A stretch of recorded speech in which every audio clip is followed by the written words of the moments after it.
মালদ্বীপের পরিস্থিতি অনেক খারাপ।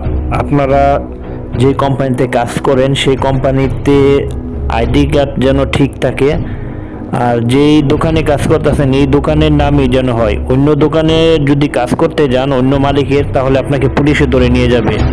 তো অবশ্যই আপনারা সবাই যার যার কাগজপত্র জরুরি ভিত্তিতে ঠিক করবেন। ধন্যবাদ সবাইকে।